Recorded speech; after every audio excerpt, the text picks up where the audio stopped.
Wikipedia के अनुसार वर्तमान समय में विश्व की आबादी लगभग 800 करोड़ है, जिसमें पहले नंबर पर ईसाई आबादी है जो कि लगभग 220 करोड़ है। दूसरे नंबर पर है मुस्लिम आबादी जो कि 160 करोड़ के आसपास है। तीसरे नंबर पर हिंदू आबादी है जो कि लगभग 112 करोड़ है। परंतु आने वाले कुछ वर्षों में ये आंकड़े पूरी तरह बदलने वाले। जी हाँ मित्रों, ये बात सच है कि इतिहास में हिंदू धर्म पर हजारों हमले हुए, लाखों षड्यंत्र हुए, परंतु यह धर्म ना कभी मिटा है ना ही कभी मिटेगा।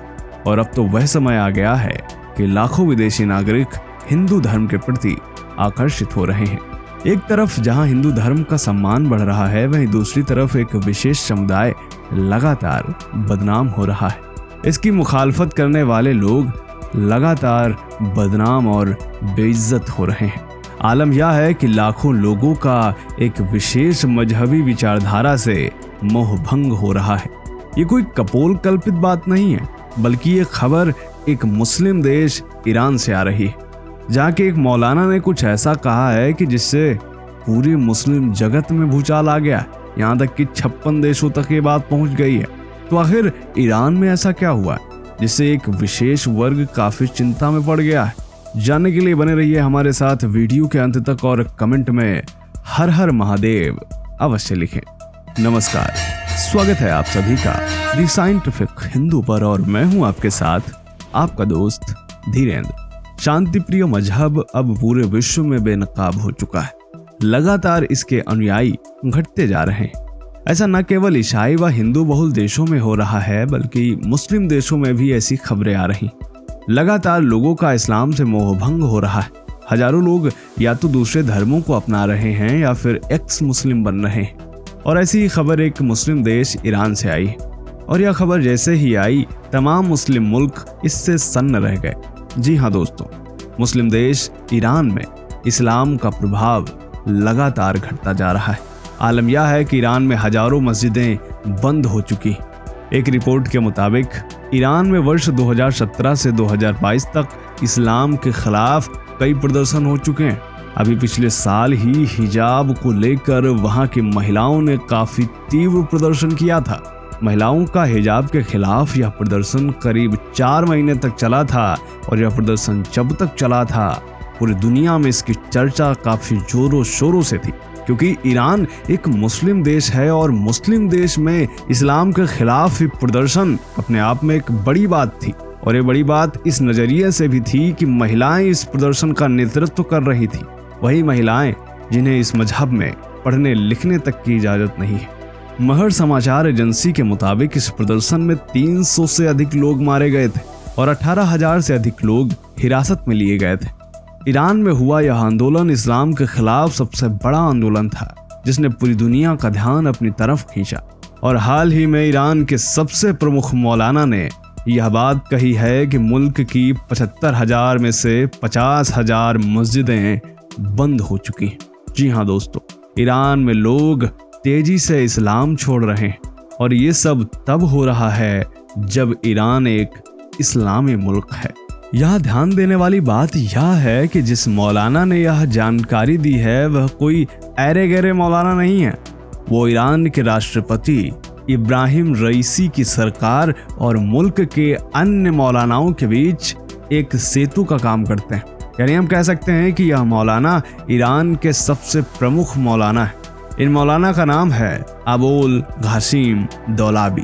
अबोल घासिम दौलाबी की सरकार में भी अच्छी पकड़ मानी जाती है। इन्होंने ईरान में बंद हुई मस्जिदों पर चिंता जताते हुए 1 जून 2023 को कहा कि इस मुल्क का निर्माण इस्लाम के इर्द गिर्द ही हुआ है, परंतु अब नमाजियों की संख्या काफी तेजी के साथ कम होती जा रही है। ये संख्या इतनी कम हो चुकी है कि मुल्क की 75,000 मस्जिदों में से 50,000 मस्जिदें बंद हो चुकी हैं। देश में घट रही नमाजियों की संख्या एक गंभीर चिंता का विषय है। मौलाना दौलाबी ईरानी विशेषज्ञों की एक समिति के सदस्य भी हैं और यही वो समिति है जो ईरान के सुप्रीम लीडर का चुनाव करती है। यानी अगर ये कहा जाए कि ये मौलाना ईरान में सत्ता चलाने वालों में से एक हैं, तो यह भी गलत नहीं होगा। मौलाना दौलाबी ने कहा कि ईरान के लोगों में मजहब के प्रति लोगों की रुचि कम हो रही है।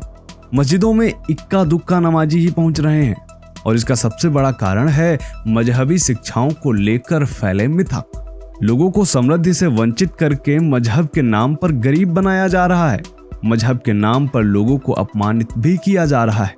बड़ी संख्या में लोगों के मन में यह भावना बैठ गई है कि ईरान की सत्ता क्रूर है और इसकी क्रूरता भरी तानाशाही का आधार भी इस्लाम ही है।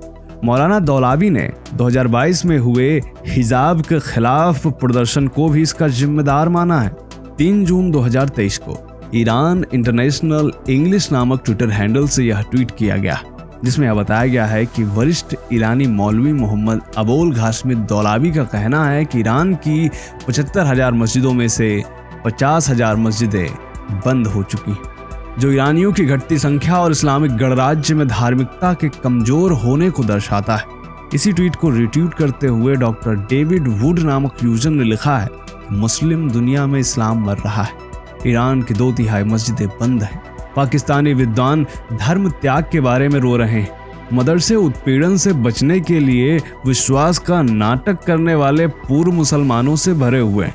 इस ट्वीट का कई यूजर्स ने रिप्लाई भी किया है। ह्यूमनिस्ट नामक यूजर ने रिप्लाई करते हुए लिखा है, इस्लाम ईरान या किसी अन्य देश के लिए नहीं है। मुस्लिम पुरुषों को इस्लाम पसंद है क्योंकि 72 कुमारी, नरक का भय, 4 पत्नियां और स्वर्ग का लालच, लेकिन मुसलमानों ने इनमें से एक का भी सिंगल एविडेंस अब तक प्रस्तुत नहीं किया। इसी तरह कई और यूजर्स ने अपने अपने तरीके से रिप्लाई किए। ईरान में 2/3 मस्जिदें बंद होने के बाद मौलाना अब यह कहते हुए नजर आ रहे हैं कि लोग जब बड़े होते हैं तो लोग परिणामों के आधार पर किसी धर्म को छोड़ना या अपनाना पसंद करते हैं। यह याद रखना महत्वपूर्ण है कि ईरान एक अत्यंत कठोर इस्लामी कानून द्वारा नियंत्रित है। इस कारण यहाँ थोड़ी सी भी विचलन गंभीर दंड का कारण बन सकती। ईरान के राष्ट्रीय मौलाना ने मस्जिदों के बंद होने के बारे में जो बात कही है, इसकी चर्चा पूरी दुनिया में है, खासकर मुस्लिम देशों में, क्योंकि ईरान जैसे देश का यह कहना इस्लाम की ग्रोथ में काफी चिंता का विषय हो सकता है। फिलहाल तो इससे सबसे ज्यादा दुखी भारत और पाकिस्तान में एक वर्ग है जो कह रहे थे भारत गजवाए हिंद बनेगा, पर अब धीरे धीरे मुस्लिम देश भी इस्लाम को छोड़ते नजर आ रहे हैं। वहीं गजवाए हिंद का ख्वाब देखने वालों की उम्मीद सऊदी अरब और यूएई जैसे देशों से थी, लेकिन वहां से भी इनको हताशा ही हाथ लगी, क्योंकि वह भी अब हिंदू मंदिर बनवा रहे हैं, अपने देश के सिलेबस में रामायण और महाभारत को इंक्लूड कर रहे हैं। हमें तो तरस ही आता है इन कन्वर्टेड ब्रीड्स पर। खैर, आपका क्या सोचना है ईरान की इस घटना के बारे में कमेंट जरूर करें। मिलते हैं आपसे अगले वीडियो में, तब तक के लिए जय हिंद, जय भारत, वंदे मातरम।